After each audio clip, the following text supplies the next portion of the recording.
nataka nizungumzie kuhusiana na kero kubwa, msikilizaji, kwenye kuvumbulana. Kero kubwa kwenye kuvumbulana zinazoharibu ndoa nyingi, wanandoa ambao hawajui.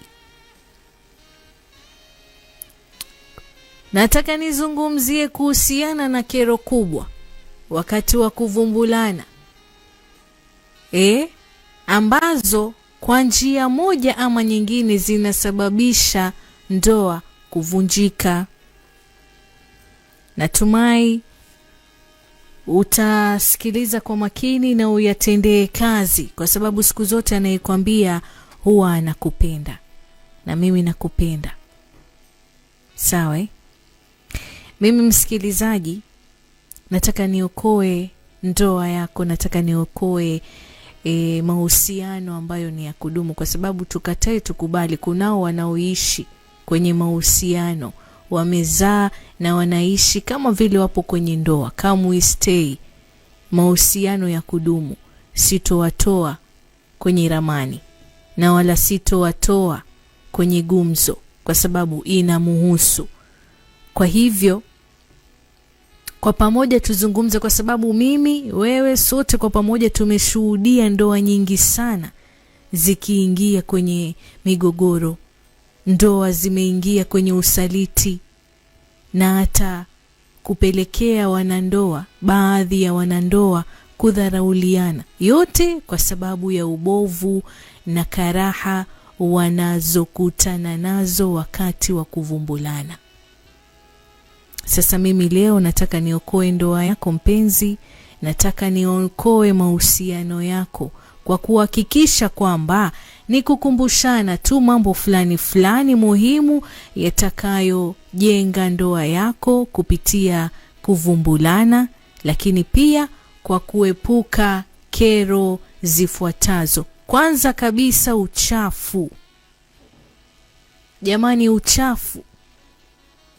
Wanaume wengi wamejivika, wamejitweka ashakumsi matusi ujinga kwamba ati kwa swala la usafi ni la mwanamke peke yake. Yaani sasa hivi unapoingia kwenye nyumba, swala zima la usafi, mwanamume ukimuuliza na kwambia hilo jukumu la mwanamke, wewe mwenyewe unahitajika kuwa msafi. Leo hii umeingia chumbani na mpenzi wako, umeingia chumbani na mke wako, unataka mke wako akupige mnyonyo kuanzia utosini mpaka kidole chako cha mwisho. Nyele zinatoa ukoko, makwapa yana sijui tanta yahitaji, magologolo kibeo. Ukifika kwa baba chanja ndio kabisa, yaani mpaka unafanya kumtafute ule baba chanja yupo, kwa sababu sivyo ulivyojaa msitu. Alafu unasema swala la usafi mwanamke peke yake. Wewe unataka kupigwa mnyonyo uume wako, mwanamke akiukwangura hivi anatoa unga kiasi kwamba hata mnaweza kusongea nao sima, mukala na mkashiba. Bado tu unasema swala la usafi ni mwanamke peke yake. Kama vile ambavyo wewe unataka mwanamke awe msafi, unataka kumpiga kipochi manyoya usikie harufu maumbile bila kusikia harufu kilema, basi hata wewe Sheikh unahitajika kuwa msafi. It is a two-way traffic. Manake wewe kama mwanamume umchafu, mwanamke anakirihika, na wewe kama mwanamke ni mchafu, mume wako atakirihika. Kwa hivyo jamani, swala la usafi ni la wote wawili, sio kunyoosheana vidole kwamba hapana, hapa mwanamke ndio unafaa kuwa msafi. Hapana, mwanamke anajisafisha vizuri kwa sababu anajiandaa kwa ajili yako wewe. Na wewe mwanamume unajua leo basi una mechi. Ndiyo nilisema kwamba mwanamume apelekwe saluni saluni iko pale pale nyumbani, hutaki kunyolewa. Msitu huo sijui ni wa Mau Forest, sijui ni wa Boni, unaufuga tu. Mke wako akikwambia njoo nikusinge mume wangu, unasingwa pale, unakwangurwa hiyo misitu. Akikwambia geuka, unamtolea jicho, utasema ni mjusi kabana na mlango. Na mwangalia, mbona kama unataka kunigeuza Hanisi? Tulia, ufanyiwe usafi. Manake mimi hivi vifaa ndo ninavyovitumia eti, na bila kuvifanyia usafi mimi ndo nitapata shida. Sijui kama tuelewana. Mimi ndo nitapata shida. Kwa hivyo kivyo vyote usafi ni kote kuwili. Hutaki kunyolewa na mke wako, basi take your time mwanamume, ingia chooni, jisafishe.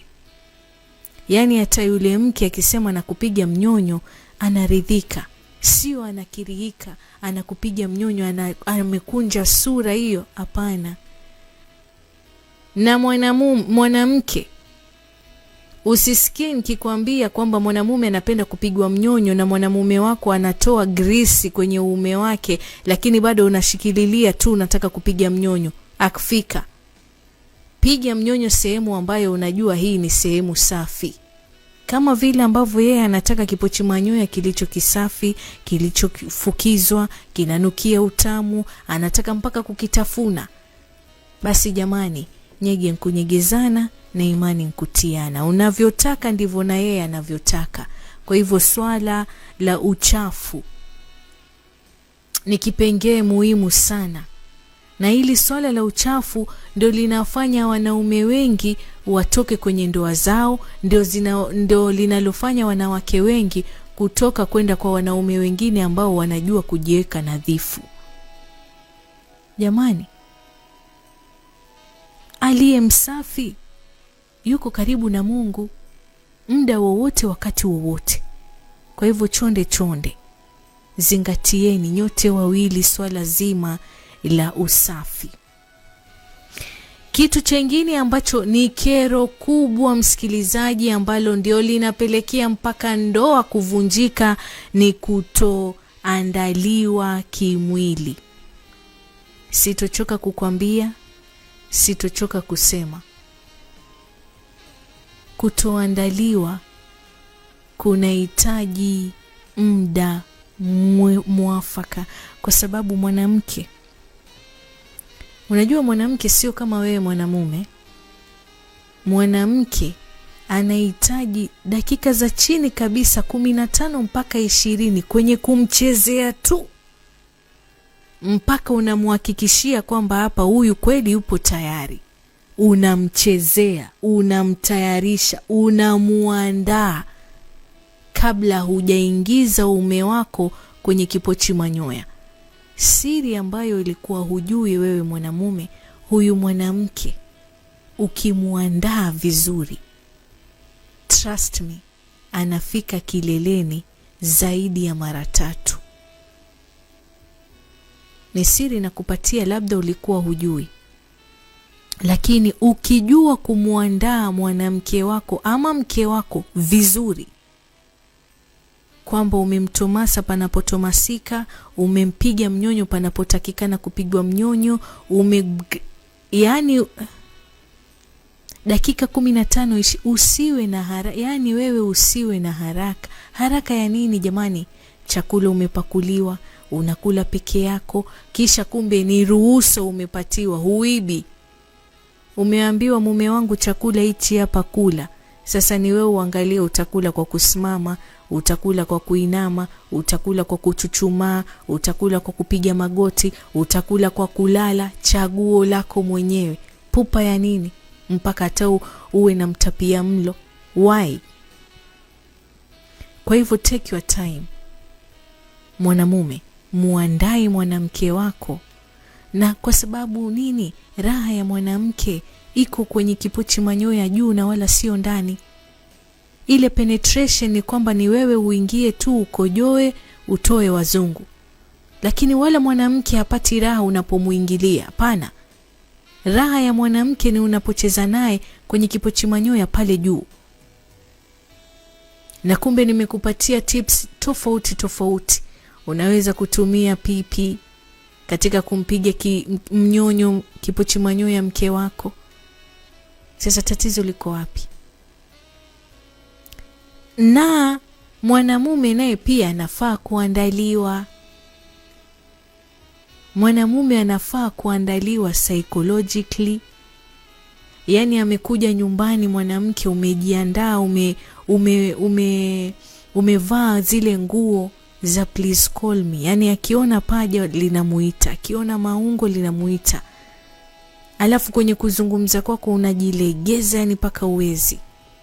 Jicho si kwamba unamtolea kama mjusi aliyebona na hapana. Unalilegeza hilo jicho kama unataka kulala, kama utaki. Sijui kama unanielewa. Unamwambia maneno ya kutomasa. Mtege. Na sasa akishakuwa tayari umwambie sasa tulia. Umpige na wewe mwanamume wakati wa kupigwa mnyonyo tulia. Usiwe na haraka ya kumgeuza huyo mwanamke na kumlalisha style ambayo tayari unataka kuingia, hapana. Tulia, upigwe mnyonyo kwenye mishipa ya ngwidi, tulia unyonyo korodani. Jamani. Kuna kile kijishipa wewe ushawahi kupigwa mnyonyo kwenye inaitwaje ile korodani ile? Kuna mstari mgumu hivi, unafaa kupigwa mnyonyo huu na utulie. So unamwangalia kama unataka kumuoa, hapana. Wewe sehemu yako ni moja ya kuchezea, lakini sasa kuna kule kutafuta hii frequency mpaka upate 98.9 ndio utulie. Basi na wewe tulia. Ruhusu mwanamke wako akupige mnyonyo kwenye tuzi. Si kwamba anakufanya hanisi. Hiyo sehemu aichezee kidogo ndio anakutayarisha eti. Manake hauna sehemu nyingine wewe ya kutayarishwa, ni moja tu. Lakini mruhusu mke wako akutie ulimi wa masikio. Mara kidogo amekuuma kalio. Yaani na wewe mwanamke nikikwambia umngate, sio kwamba unamuuma. Mtoto wa mama mkwe huyo utamtia tetanus. Ila jamani, kuandaana ni vizuri sana. Do you know 75% of married women hawajawahi kabisa kufika kileleni, wala ile njia ya kufika kileleni hawaijui.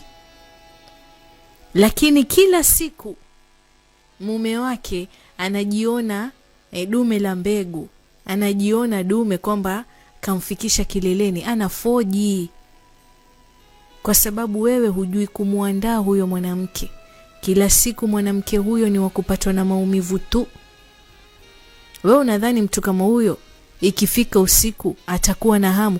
Kidonda cha jana hakijapoa, leo unataka kumuingilia tena. Hawezi kabisa kufanya nini? Kufurahia tendo. Na miaka yake yote umemuoa. Kama itakuwa humuandai shaka, itakuwa ufanye jambo lolote lile ambalo unadhani unalifanya na la kumfurahisha. Kwa sababu gani? Anaumia kila wakati akifanya tendo la ndoa na wewe. Sasa itabidi afoji, atoe miguno hayo, na akitoa miguno tu hiyo, wewe unahisi kwamba hapa mimi nimefanya kazi. Unahitajika umjue mwanamke wako na mke wako wakati wa kuguna. Kile kilio anachokitoa ni lazima ukizingatie, kwa sababu kuna kilio chengine ambacho akikitoa jua hapa anaumia. Kukiwa na ai nyingi bila kule kula, kama unakula embe alafu umetia masala, siku na kule kuwashwa kwa huo ni utamu. Kwamba kuna ai alafu anachanganya na anasikia utamu fulani. Lakini ai zikiwa consistent sana anaumia. Jaribu hata kusoma ile ambience pale. Sijui kama tunaelewana. Yes. Kwa hivyo jamani, swala zima la kumuandaa mwanamke wako, swala zima la kumuandaa mwanamume wako ni muhimu sana sana, tena sana.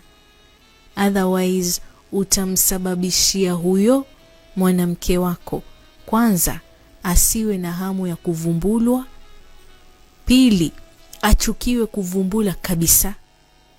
Yani akitajia kuvumbulwa tu, badala ya kusikia raha awe na hamu, ndio mwanzo anapata ile taswira ya kwamba kuvumbulwa ni uchungu, kuvumbulwa ni maumivu, vibaya sana. Na mwanamke akiwa na taswira ya kuvumbulwa kama hiyo, basi umemkosa huyo mwanamke. Sawa? Kwa hivyo chonde jamani, nimezungumza mengi na nadhani utayatendea kazi.